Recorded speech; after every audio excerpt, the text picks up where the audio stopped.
আফিয়া তার স্বামী আসিফের সঙ্গে পুরুলিয়া গ্রামে বসবাস করত। তারা খুবই ধনী ছিল। আসিফের নিজস্ব একটা বড় কোম্পানি ছিল।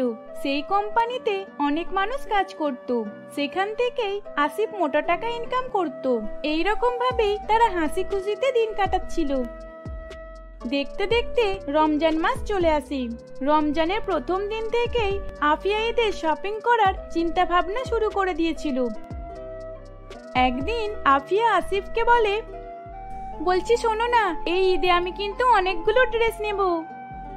আচ্ছা ঠিক আছে, ঈদ তো এখন বাকি আছে, তুমি এখন থেকেই শপিং করার চিন্তা ভাবনা শুরু করে দিয়েছো? ঠিক আছে, তোমার যতটা ড্রেস কেনার মন যায় ততটাই কিনবে। তুমি যা চাইবে আমি তোমাকে তাই দেবো। তুমি সত্যি বলছো আসিফ? আমি যা চাইবো তুমি আমাকে তাই দেবে? হ্যাঁ গো, সত্যি বলছি। তোমার যেটা পছন্দ হবে তুমি সেটাই নেবে। আর তোমার যে কটা ড্রেস পছন্দ হবে আমি তোমাকে সেই ড্রেসই কিনে দেবো। আজ বিকালে শপিং করতে যাওয়া হবে, কেমন? এই বলে আসিফ এবং আফিয়া বিকেলবেলা শপিং করতে বেরিয়ে পড়ে। তারা একটা বড় শপিং মলে যায়। সেখান থেকে আফিয়া অনেক নতুন নতুন সুন্দর সুন্দর ড্রেস কিনে। কেনাকাটার পর তারা দুইজনে বাড়ি ফিরে আসে। বাড়ি ফিরে আফিয়া আসিফকে বলে, শোনো না, আমার মনে হচ্ছে আরো কিছু কেনা বাকি রয়েছে। কে? তোমার মাথা ঠিক আছে তো? দেখো, পুরো মার্কেট তো কিনে নিয়ে বাড়িতে চলে এসেছো, এখন আবার বলছো আরো কিনতে বাকি রয়েছে। হ্যাঁ, অনেক কিছু বাকি আছে। আচ্ছা যাই হোক না কেন, কালকে আমার সঙ্গে আবার শপিং এ যাবে? না না, কালকে আর আমি টাইম দিতে পারবো না।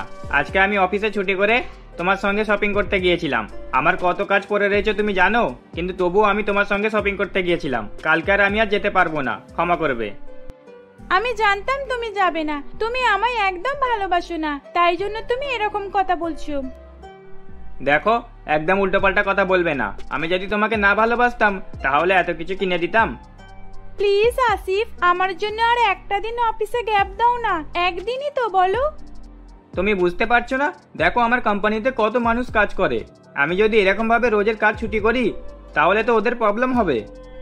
না, আমি আর কিছু শুনতে চাই না। কাল আমার সঙ্গে শপিং এ যেতেই হবে, ব্যাস। আফিয়া অনেক যাচাযাচি করার পর আসিফ রাজি হয়। পরের দিন আবার শপিং করতে যাবার জন্য বেরিয়ে পড়ে। সেদিনও আফিয়া অনেক কেনাকাটা করে বাড়ি ফেরে। বাড়ি ফিরে আসিফকে বলে, এবার মনে হচ্ছে সবকিছু কেনাকাটা একদম ফিনিশ। এবছরে ঈদটা আমার খুব ভালো করে কাটবে। সত্যি এখন থাকতে আমার যে আনন্দ হচ্ছে নয়। যাক বাবা, তাহলে বেঁচে গেলাম। আফিয়া, তাহলে কাল থেকে আমি অফিস যেতে পারবো তো? হ্যাঁ হ্যাঁ, নিশ্চয়ই। কাল থেকে তুমি অফিসে চলে যেও। আমার আর কিছু কেনাকাটা করার নেই। ঈদের শপিং পুরো ফিনিশ হয়ে গেছে। এই বছরের ঈদটা আমি খুব ভালো করে সেলিব্রেট করব। অনেক জায়গায় ঘুরতে যাব, আর তার সঙ্গে অনেক সুস্বাদু খাবার তো রয়েছে। এইরকম ভাবে বেশ কিছুদিন অতিবাহিত হয়ে যায়। একদিন আফিয়া তার প্রতিবেশীর এক মেয়েকে দেখে, যে কিনা একটা অনেক সুন্দর ড্রেস পরেছিল। সেই দেখে আফিয়ার খুব লোভ হয়। তখন আফিয়া মনে মনে ভাবে, এই ড্রেসটা কত সুন্দর, এটা আমি আগে দেখলাম না কেন? আসিফকে যদি আমি আবার বলি ড্রেস কিনে দেওয়ার কথা, তাহলে ও তো আর রাজি হবে না। না, আমি একবার আসিফকে বলে দেখব। আফিয়া মনে মনে ভেবে রেখে দেয় যে রাত্রেবেলা আসিফ যখন অফিস থেকে বাড়ি ফিরবে তখন সে তাকে আবারও ড্রেস কেনার কথা বলবে। এইরকম ভাবেই দেখতে দেখতে রাত হয়ে যায়। রাত্রেবেলা আসিফ যখন অফিস থেকে বাড়ি ফেরে তখন আফিয়া বলে, বলছি আসিফ, শোনো না, আমার নয় আর একটা ড্রেস কেনার ইচ্ছে করছি। তুমি কি কালকে আমাকে আর একবার শপিং এ নিয়ে যাবে? আফিয়া, তুমি কি পাগল হয়ে গেছো? দেখো, এই রোজার মাসে এরকম সব সময় শপিং করতে যেতে আর ভালো লাগে না। এই তো দুদিন কাজ ছুটি করে তোমাকে নিয়ে শপিং করে আনলাম, এতেও তোমার মন ভরে না? আবার শপিং করতে যেতে হবে? আমি আর পারবো না যেতে, আমাকে ক্ষমা করো। আসিফ, তুমিই তো বলেছিলে আমি যা চাইবো তুমি তাই দেবে, আর একটা ড্রেস কেনার কথা বলছি তুমি সেটাও দিতে পারবে না। রোজার মাস তো কি হয়েছে, এখন থেকে যদি শপিং না করি তাহলে ঈদেতে কিরকম ভাবে পুরো কমপ্লিট করব বলো? সব সময় নিজের মতন কাজ করো তো।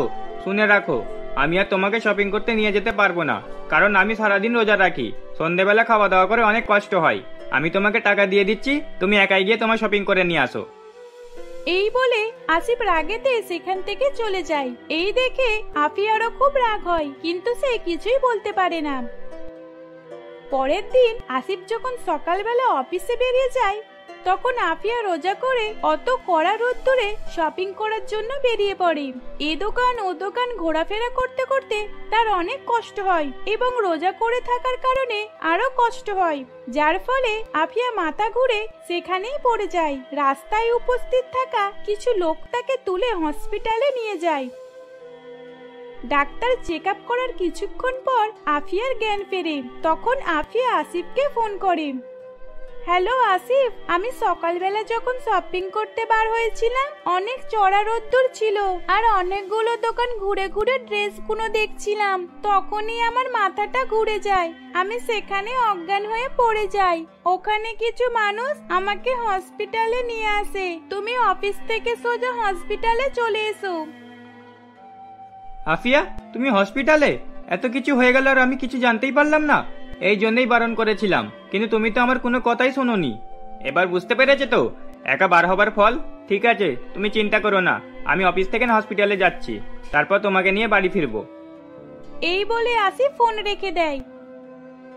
কিছুক্ষণ পর আসিফ হসপিটালে পৌঁছায়। আসিফ আফিয়ার কাছে যায়, তখন সেখানেই দাঁড়িয়ে থাকা ডাক্তারবাবু আসিফকে বলে, দেখো, আপনার স্ত্রী এখন খুবই দুর্বল আর খুবই অসুস্থ। আমি ওষুধগুলো লিখে দিয়েছি, ওইগুলো টাইমে টাইমে খেতে বলবেন, না হলে আপনার স্ত্রী আরো দুর্বল হয়ে কমজোর হয়ে যাবে। কিছুক্ষণ পর আসিফ আফিয়াকে নিয়ে বাড়ি ফিরে আসে। তখন আফিয়া আসিফকে বলে, আসিফ, আমার ভুল হয়ে গেছে, আমাকে ক্ষমা করে দাও। আমি সামান্য একটা ড্রেসের জন্য এত চড়া রোদ্দুরে শপিং করতে বেরিয়ে পড়েছিলাম। সত্যি আজ আমি আমার ভুলটা বুঝতে পেরেছি, আমাকে ক্ষমা করে দাও আসিফ। তুমি তোমার ভুলটা বুঝতে পেরেছো, এটাই অনেক। দেখো, সামান্য তো একটা ড্রেসটা তো আবার অন্য সময়ও কেনা যাবে, কিন্তু আজ যদি তোমার কিছু হয়ে যেত তাহলে আমার কি হতো বলো তো? এই বছরে ঈদটা তাহলে আমি আর খুশিতে পালন করতে পারতাম না। এইরকম ভাবেই আফিয়া তার নিজের ভুল বুঝতে পেরে আসিফের থেকে ক্ষমা চেয়ে নেয়। সেদিনের পর থেকে সে আর কোনোদিন এইরকম করতো না। দেখতে দেখতে ঈদের দিন চলে আসে। আফিয়া এবং আসিফ খুব আনন্দের সঙ্গে ঈদ পালন করে। এইভাবে তারা হাসি খুশিতে দিন কাটায়। একি দাদা, তুমি কি আর মেয়ে পেলে না? এইরকম একটা গরিব মেয়েকে নিয়ে আসলে কেন? আমি তো ভেবেছিলাম আমার দাদা একটা খুব ভালো ধনী পরিবারের মেয়েকে নিয়ে আসবে, যে নিজের সঙ্গে অনেক অনেক যৌতুক নিয়ে আসবে। আর তুমি কোথায় থেকে একটা ভিখারিকে নিয়ে আসলে বলো তো? হ্যাঁ দাদা, এটা কিন্তু তুমি একদমই ঠিক করলে না। আমি তো ভেবেছিলাম এই বাড়িটা পুরো ভর্তি হয়ে যাবে, কিন্তু এই যে দেখছি একটা কানাকড়িও নেই। আমাদের এত বড় বাড়িটা পুরো ফাঁকাই রয়ে গেল। বৌদি, তোমার মা বাবা কি বলো তো, তোমাকে এরকম ভাবে খালি হাতে পাঠিয়ে দিল? এইভাবেই সেদিন পায়েল আর পল্লবী তার গরিব বৌদিকে অপমানের উপর অপমান করে যাচ্ছিল। আসলে ঠিক কি হয়েছিল? পায়েল পল্লবী তার বৌদির সঙ্গে কেনই বা এরকম ব্যবহার করছিল? তার বৌদির দোষটা কি ছিল? চলুন তাহলে বিস্তারিত ঘটনা জানতে হলে পুরো ভিডিওটা দেখে নেওয়া যাক। সুভাষ তার 3 বোন পায়েল, পল্লবী এবং পারমিতাকে নিয়ে সুভাষ তার এক বন্ধুর বিয়েতে এসেছিল। গ্রামে এসে দেখে যে চারিদিকে অনেক সুন্দরী সুন্দরী মেয়ে, তাই তারই মধ্যে ছিল এক গরিব মেয়ে যার নাম ছিল সন্দীপা। সন্দীপা গরিব হলেও তাকে দেখতে সুন্দরী ছিল, তাই সেটা দেখে সুভাষের পছন্দ হয়ে গেছিল। সুভাষ বাড়িতে এসে শুধু তার কথাই ভাবছিল, মাথার মধ্যে শুধু সন্দীপের কথাই মনে হচ্ছিল। সে কি করবে কিছুই ভেবে পাচ্ছিল না, তাই সে সন্দীপার কাছে যায় আর তার বাড়িতে গিয়ে বিয়ের কথাবার্তা বলে। সুভাষ কোনো যৌতুকের কথা তোলে না, তাই সন্দীপার মা বাবা তাকে কিছুই দেবে না বলে ঠিক করে, কারণ তাদের কাছে যৌতুক দেবার মতো কিছুই ছিল না। এইভাবেই দেখতে দেখতে বিয়ে হয়ে যায়। বিয়ে করে যখন সুভাষ সন্দীপাকে বাড়িতে নিয়ে আসে, তখন খালি হাতে এসেছে দেখে তার 3 ননদ তাকে কথা শোনাতে থাকে। দাদা, এটা কিন্তু তুমি ঠিক করলে না। আমরা তো ভেবেছিলাম আমরা 3 বোনই তোমার দেখে শুনে বিয়ে দেব, অনেক ধনী বৌদি নিয়ে আসবো, কিন্তু একই তুমি এইরকম একটা গরিব ভিখারি মেয়েকে নিয়ে আসলে, যে কিনা খালি হাতে চলে আসলো, আমাদের জন্য কিছুই নিয়ে আসলো না, আর যৌতুক তো দূরের কথা। তার 3 বোনের মুখে এই কথা শুনে সুভাষ সেদিন কিছুই বলে না। দেখতে দেখতে সেই দিনটা কেটে যায়। আসলে সুভাষের কাজের চাপ অনেক ছিল, তাই তাকে প্রায় বাড়ির বাইরে থাকতে হতো।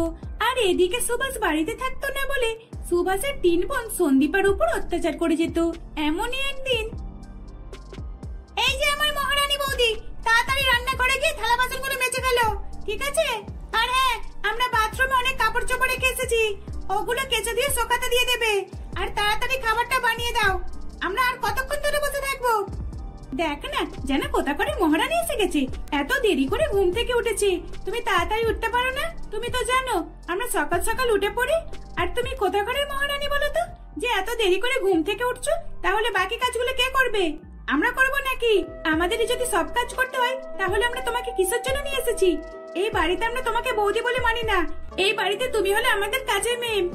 দেখো, তোমরা আমার সঙ্গে কেন এরকম ব্যবহার করছো? আমি কি এমন করেছি? হ্যাঁ, আমার মা গরিব, তাই জন্যই তো আমাকে কিছুই দিতে পারেনি। আর যদি আমার মা বাবার কাছে থাকতো, তাহলে নিশ্চয়ই তোমাদের কিছু না কিছু দিত, আমাকে এরকম ভাবে খালি হাতে পাঠাতো না। থাক থাক, আর কোনো কথা বলতে হবে না, যাও তাড়াতাড়ি রান্নাঘরে গিয়ে কাজ কামগুলো সেরে ফেলো। এইভাবেই সেদিন পায়েল, পল্লবী, পারমিতা বৌদির উপর অত্যাচার করে যাচ্ছিল।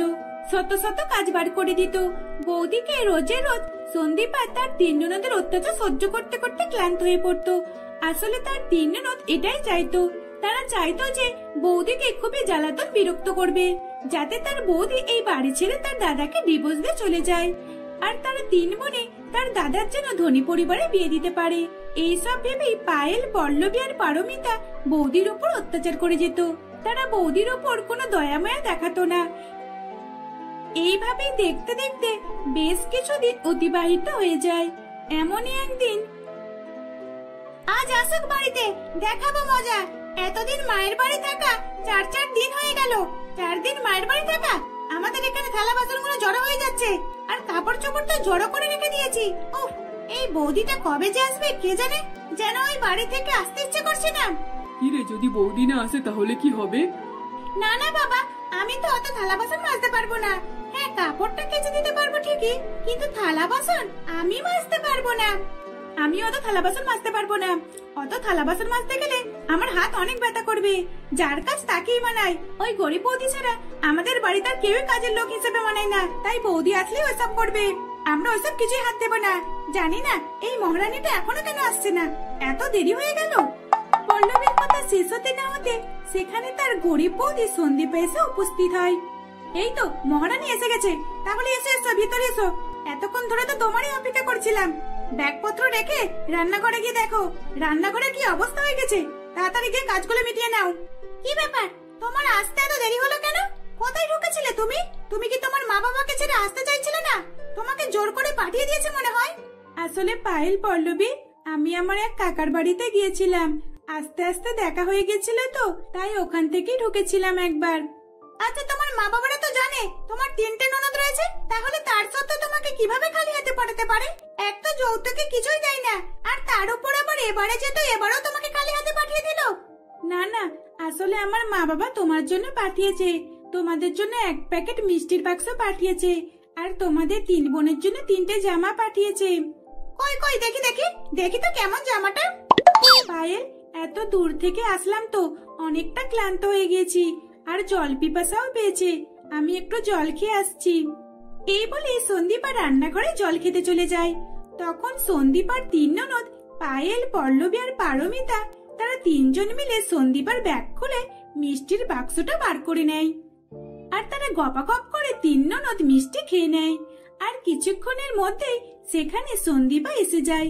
সন্দীপা এসে তার 3 ননদকে জামা দিয়ে দেয়। তখন তার 3 ননদ জামাগুলো দেখে বলে, এ বাবা, এ কি জামা, যেন মনে হচ্ছে ফুটপাত থেকে কেনা, অতটাও খাস নাই।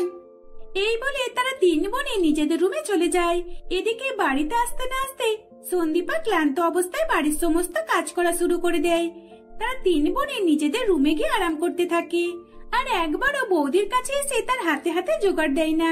তারা নিজেরা নিজেদের মতো ব্যস্ত থাকে, আর এদিকে সারা দিন রাত সন্দীপা কাজ করে মরত।